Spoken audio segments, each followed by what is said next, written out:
মালদার বাসিন্দা, তাকে গ্রেপ্তার করা হলো কাঁকসাতে। তার সঙ্গে পাওয়া গেল একটি জাল নোটের ব্যাগ, তাই তাকে আদালতে তুলল পুলিশ। মালদার কালিয়াচক, যা বাংলাদেশের সীমান্ত, সেখানকারই বাসিন্দা আলম শেখকে এসটিএফ কাঁকসার বিরুডিহার একটি হোটেলের সামনে থেকে গ্রেপ্তার করে। আজ তাকে দুর্গাপুর আদালতে তোলা হয়। জানা গেছে, নিজেদের হেফাজতে নিয়ে এসটিএফ তদন্ত করে দেখবে এর সঙ্গে আর কে কে যুক্ত আছে। এর আগেও কাঁকসার বাসিন্দা এক কম্পিউটার সায়েন্সের ছাত্র এসটিএফ গ্রেপ্তার করে, তাকে জঙ্গি সহযোগের তার সঙ্গে যোগ পাওয়া যায়। সে গ্রেপ্তারের পরে এসটিএফ আবার গ্রেপ্তার করে দুই জঙ্গিকে, দুই ভিন্ন এলাকা থেকে।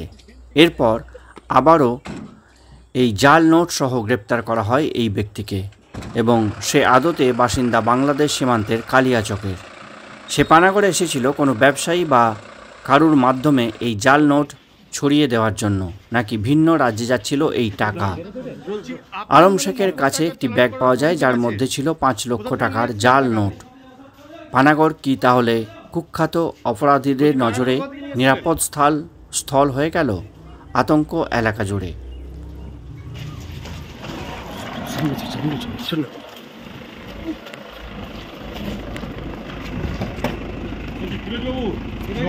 কোথা থেকে নিয়ে আসতেন? কোথায় নিয়ে যাচ্ছিলেন টাকা? কত নকল টাকা আছে আপনার কাছে?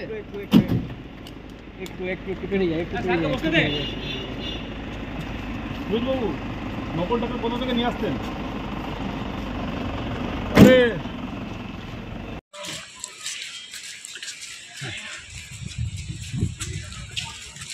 কোথায় বাড়ি আপনার? বাড়ি কালিয়াচক স্যার, কালিয়াচক বস্তা। কত টাকা নিয়ে এসেছিলেন? টাকা ছিল স্যার 3 পেটি ছিল, 3 লাখ টাকা। এই সব জাল? নকলি জাল ছিল। কোথায় দিয়ে যাওয়া ছিল? আমাকে কালিয়াচক থেকে নিয়ে এসেছে পানাগড়ে কি করে এলে? কিসে করে আনুসরা দিয়েছিল স্যার? আনুসরা গাড়ি নিয়ে আসে। না, কিসে করে এসেছিল? বাসে না ট্রেনে? না, কালিয়াচক থেকে আমাকে নিয়ে এসেছিল। নিয়ে এসেছিল? হ্যাঁ, কালিয়াচক থেকে আমাকে নিয়ে এসেছিল সেখান থেকে। দিয়ে কোথায় নিয়ে যাওয়ার ছিল টাকাগুলো? আমাকে বলছে যে ও কালিয়াচকে দিয়ে চলে আসলো, কালিয়াচকে দিয়ে চলে আসবে।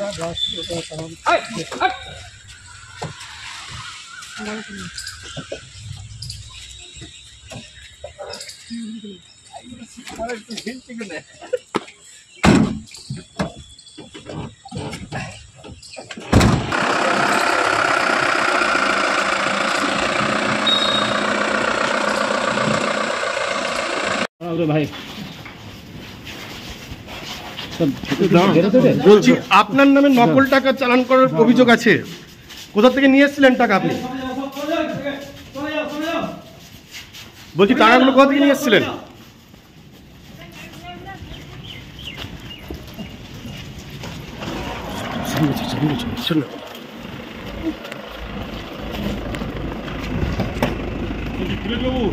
নকল টাকা কোথা থেকে নিয়ে আসতেন?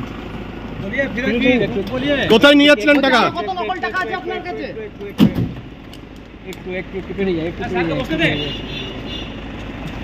বুঝবাবু, নকল টাকা কোথা থেকে নিয়ে আসতেন?